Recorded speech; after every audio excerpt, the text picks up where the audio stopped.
Après le foot, le hockey, le basket, c'est au tour du volley de démarrer sa saison à domicile. On va prendre des nouvelles du SAS, vous voyez en plein entraînement. Le SAS qui a démarré par une victoire au tie-break la semaine dernière à Saint-Quentin et qui reçoit dimanche Villefranche-sur-Saône. On va aller voir Fabien Pelk. Bonjour Fabien. Bonjour, bonjour. Alors ce match, d'abord ce premier match, c'était important de gagner. Il y a 2 points, il y en avait 3 en jeu. Qu'est-ce qu'il en ressort? Il en ressort la victoire. La victoire sur un premier match. On sait ô combien c'est difficile de gagner un premier match. On l'a payé pas cash, mais quand même l'année dernière ici à domicile. Donc là, on a réussi à passer cette impasse. On a laissé un point, mais on en a pris 2. Donc non, on a un groupe confiant et on est content du résultat. Alors il faut enchaîner. Évidemment, dimanche, on attend rien d'autre, une victoire.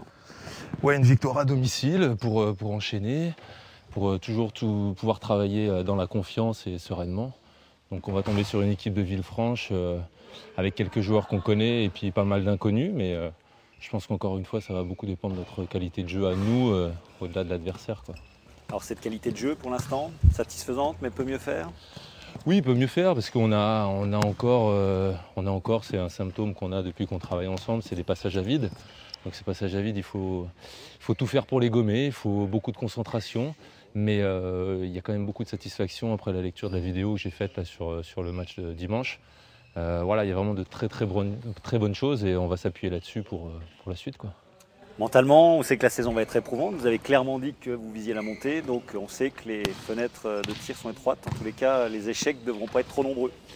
Oui, c'est sûr, c'est pour ça que c'était important d'aller gagner à Saint-Quentin, notre premier match. Maintenant, on n'est pas les seuls non plus dans ce cas-là. Il va y avoir Saint-Louis, il va y avoir la CBB qui pour eux aussi, ça, voilà, il n'y a pas trop de droit à l'erreur, donc ça va être un championnat intéressant. Double dose de volley dimanche, puisque l'équipe B jouera en levé de rideau.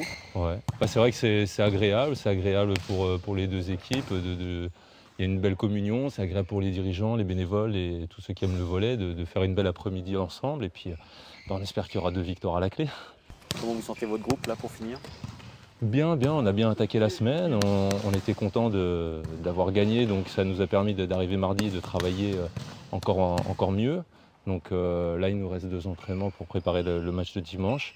Les mecs sont dedans, voilà, j'ai pas grand chose à leur dire, hein. Moi je leur donne les billes pour qu'ils puissent s'exprimer et après on verra dimanche à 16h. Le rendez-vous est donné, les rendez-vous d'ailleurs, puisque l'équipe réserve qui évolue en National 3, vous l'avez entendu, jouera en levé de rideau à 14h. L'équipe 1 enchaînera à partir de 16h avec un effectif au complet, puisque sa seule recrue est Laurie Derrien, ménagée parce que souffrant du dos, sera bien de la partie contre Villefranche.